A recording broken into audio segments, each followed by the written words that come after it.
All right, some transit news to tell you about. The TTC is ramping up service on Line 2 of the subway to pre-pandemic levels. That's a big announcement just happening this morning. So for more on this and more what's happening in the city, we're joined live this morning by Toronto Mayor Olivia Chow. Remarkably dressed like us, Mayor Chow. We don't have our Jays jerseys on, but we got the blue going. I'm sure you're excited about that, but I'm sure you're equally excited about getting the TTC Line 2 back to pre-pandemic levels. How has the city gotten to the point where this makes sense from a cost perspective, from a ridership perspective? Can you break down the details here?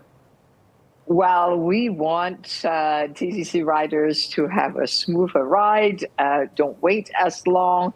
So instead of waiting for 3.5 minutes if you are just missed the train, it's coming much more frequent, 2 minutes, 20 seconds, shorter waits, less crowding, more trains.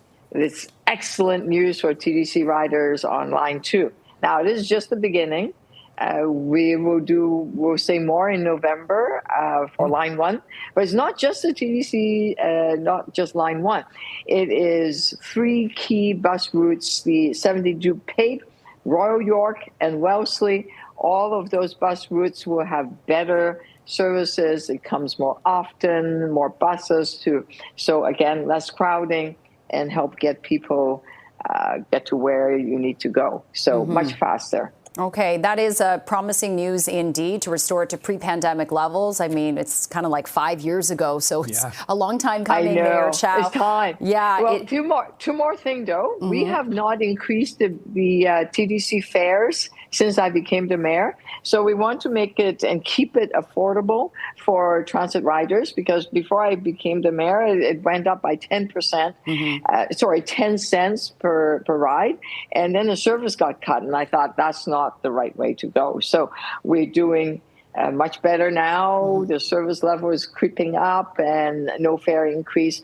On top of it, to get people feeling safe, we have crisis worker starting in November in the subway. So download the TTC, Save TTC app. And if you see something that is not quite right, text it in, tell us what's happening. Our crisis workers coordinated with the police, and the special constable is going to give the person that's causing the trouble the help they need.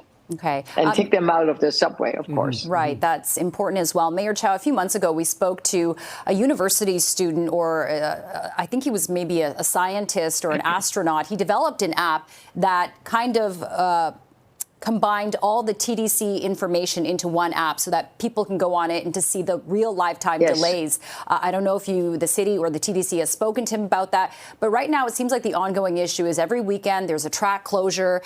We have this huge closure right now of the streetcar tracks at King and Dufferin, causing extensive delays. And if there are delays, people are going to opt to drive or take an Uber, which adds to congestion. So what's being done to address kind of the constant upkeep of fixing the tracks every week, it seems? Well, not quite. The tracks over at King and Dufferin, for example, it's just a couple of months, it'll be done. As you know, we have pretty old infrastructure.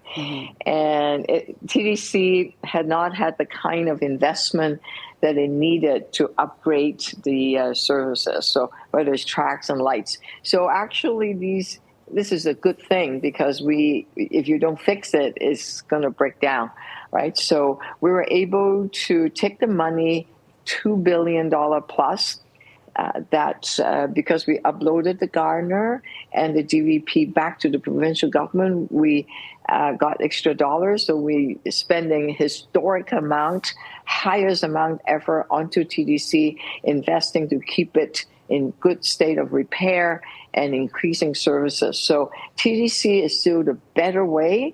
It can get you where you want to go. Yes, there are still track issues, signals issues, because like a whole decade of very little investment in TTC. So we are turning it around. We have a new CEO he's excellent.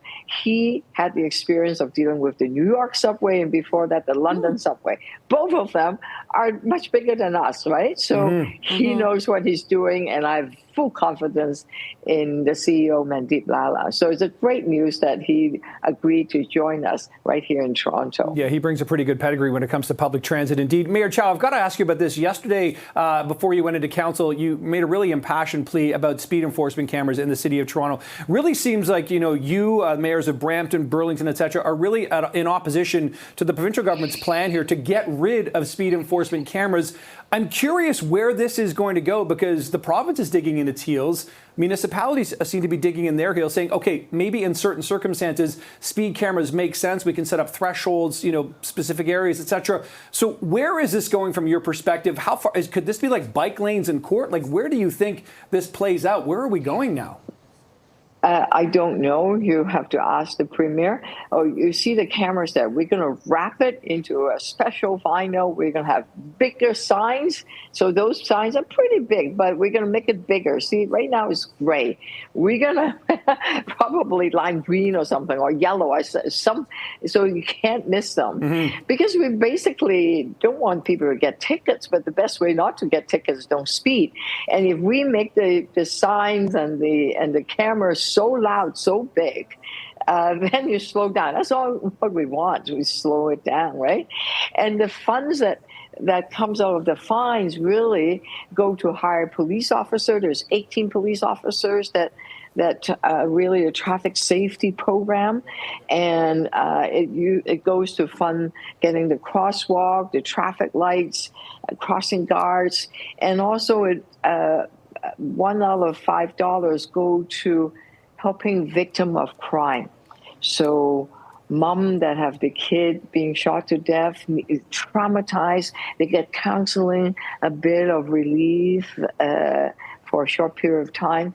That goes to the province to fund the victim service program. So it doesn't go to general revenue.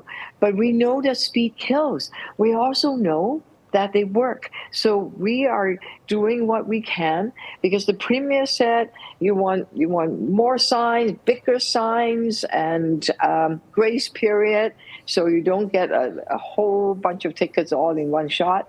We're going to do all that, and hopefully the premier will say, okay, they're listening, and hopefully he can change his mind, especially in arterial roads. I can't put speed humps on Avenue Road, on Parkside, on Shepherd, because the fire trucks will they need to speed to places. The paramedics with their ambulances, they need to speed because they're saving lives. We can't put speed humps on arterial road. It doesn't make sense.